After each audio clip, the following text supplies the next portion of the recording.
Hello guys, Mr. Pearson here, and today I'm going to be talking about question management. And when I mean question management, I don't mean managing the questions so they don't happen.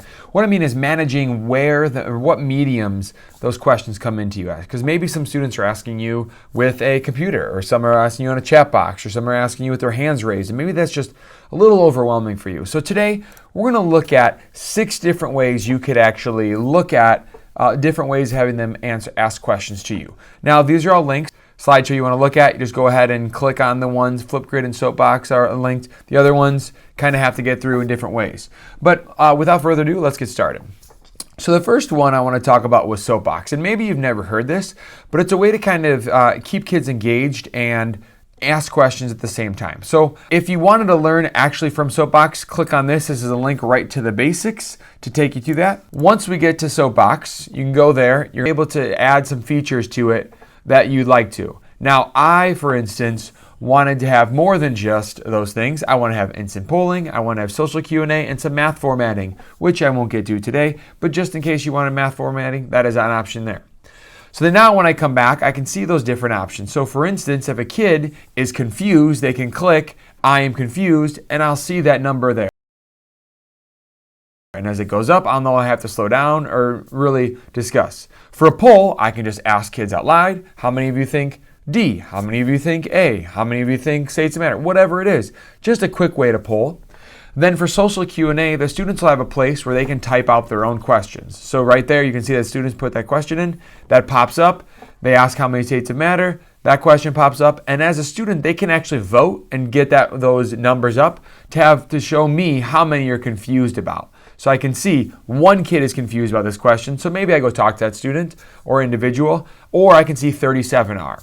Now, the next thing that we want to talk about was the idea of Flipgrid. So some of you have used Flipgrid, but how many of you use it as a question management tool? So for instance, if I had my Flipgrid, I might have my students go to this grid and type in what their question is. They might make a video, and then I might have themselves answer for each other. So I wouldn't have to answer the questions. They can kind of help each other out. So then that way when they get to their grid, they can see all these different questions from all these different students, and maybe that's a topic I have them answer once a week. Hey, go and try to answer some questions. Or every day they go in there and I can look and see however I want to manage that, but that just puts those questions into one spot. Now, those questions of what number do I do, this might not get rid of it, but how do I complete number 37 on the project due next Friday, that might be a good spot for it, because then people will be able to help them out. Now, the next one is presentation mode. So if you didn't know, when you're presenting Google Slides, you have an option of actually presenting in presentation mode. So your students can ask you a question while you're doing that. So how you actually do that is in Present, you click on the little arrow and go to Present View. Then from there, there's Audience Tools, that's where you can add questions, or there's Speaker Notes. So I can see this screen, but my students will see a different one. So that's just one thing that's really kind of cool. I've been a part of in some conferences where presenters have this, and I can use that code to kind of type in my own questions, and then it pops up on their computer and they can go forth however they see fit. The next one is Jamboard. So some of us have used a Jamboard before, and if you've never used one, it's in Google Drive. And from there, I can insert sticky notes. Maybe kids can make their own of what they have to do, what they're going to be doing, and what they're done. So that way, as a teacher, I can kind of monitor. But I like to use it kind of as a parking lot. So here's my parking lot. Some kids just add in questions on a sticky note, and then that way I know, okay, this is the spot where I'm going to go to answer any questions about that project. And that can be the same parking lot for the entire year. It can be different one every day, or different project, a unit, however you'd like to see fit. All right, the fifth one is LAN School. So I didn't make this video, but let's watch LAN School to learn a little bit more.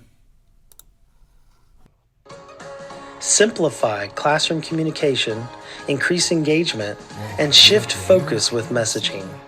Receive students' questions and chat one-on-one or with the entire class. With messaging, communication between teachers and students will always be at your fingertips. Oh look, it looks like one of my students has a question. Okay. You can see it's very easy to just go back and forth and target each individual student. In this case, they simply asked something about homework and I responded. You can choose any student that is in the class to chat with personally, or very quickly switch to the entire classroom. Let's go ahead and tell the classroom to have a great day. Wow, super easy. So just with a couple clicks on LAN School, you can be messaging back and forth, whether they're at school, whether they're not at school, and that way it's a little bit more private. Or you can just send out a message to the entire class. Sounds like a great idea. All right, the last one is Google Classroom. So if you didn't know, there's a question feature in Google Classroom. So when you go under assignment, you can create a question, which can be like a blog where the students can actually leave their own questions. They can answer back and forth. They can leave questions for you, but it's just a one spot where they can leave their own questions. All right, as I said, thank you for coming.